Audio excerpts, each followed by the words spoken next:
Top quality और consistent performance के लिए सिर्फ सिल्वर पंप्स। टॉप क्वालिटी और कंसिस्टेंट परफॉर्मेंस के लिए सिर्फ सिल्वर पंप्स, नाम याद रखना। भारत आणि पाकिस्तानमधील तणावाच्या पार्श्वभूमीवर पुण्यातील व्यापाऱ्यांनी मोठा निर्णय घेतलेला आहे। अर्थात तुर्कीतून जो माल भारतात येतो त्या मालाच्या विक्रीवर बंदी घातलेली आहे। नेमका हा काय निर्णय आहे त्या संदर्भात बोलण्यासाठी आता आपल्या सोबत पुणे मर्चंट चेंबर्सचे जे काही पदाधिकारी आहेत ते आहेत। त्यांचा नेमका निर्णय काय झालेला आहे सर, काय तुम्ही निर्णय घेतलेला आहे? भारत पाकिस्तानमधल्या या संपूर्ण तणावाच्या पार्श्वभूमीवर तुर्कीने जी मदत पाकिस्तानला केली होती त्या संदर्भातला निर्णय आहे, काय निर्णय?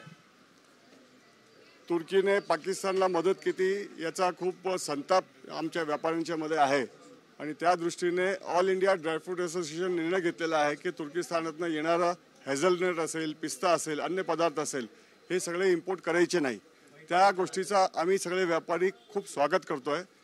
खरंच म्हणजे तुर्किस्तानची ही कृती ही योग्य नाही आणि या दृष्टीने घेतलेला निर्णय चांगला आहे। तसंच तांदूळ जे एक्सपोर्ट होतो भारतामधनं तुर्किस्तानला ते सुद्धा बंद व्हायला पाहिजे। कदाचित त्याचाही निर्णय झालेला असावा, तर तो पण निर्णय व्हावा अशी आमची अपेक्षा आहे।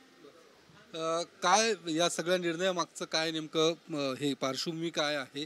अशा पद्धतीने निर्णय घेण्याची आज वेळ तुमच्यावरती आलेली आहे, ज्या पद्धतीने गेल्या काही दिवसांपासून भारत पाकिस्तानमध्ये एकूण तणावाची परिस्थिती निर्माण झाली। वास्तविक आतंकवादी हल्ल्याला आहे ना सर्व जगातनं निषेध केला जात आहे आणि अशा वेळेला तुर्कस्तान जर पाकिस्तानच्या बाजूने उभं राहत आहे तर त्याचा निश्चितच सगळ्या भारतीयांमध्ये एक प्रकारचा रोष आहे आणि त्याला अनुसरूनच आम्ही हा निर्णय घेतलेला आहे की तुर्कस्तानमधने आम्ही कोणत्याही गोष्टी आयात करणार नाही आणि त्या विक्री करणार नाहीत।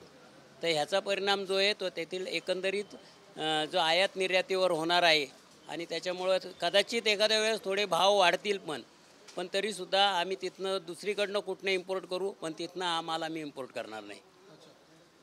काय याचा परिणाम नेमका काय होऊ शकतो अशा पद्धतीचा निर्णय घेतला? तुर्किस्तानची आर्थिक परिस्थिती बिघडू शकते।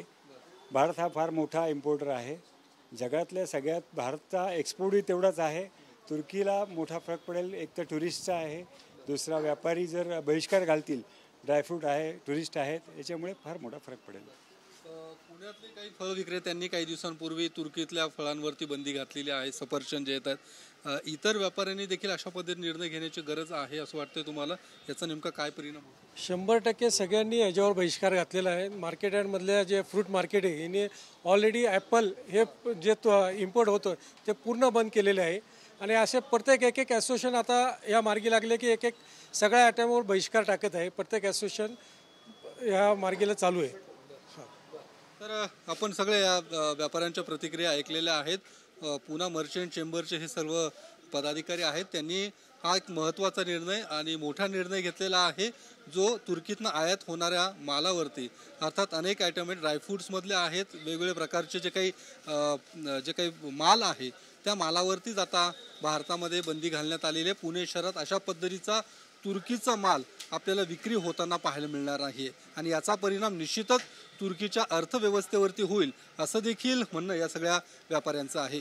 कॅमेरामन तुषार ननावरेसह योगेश बोरसे, TV9 मराठी, पुणे।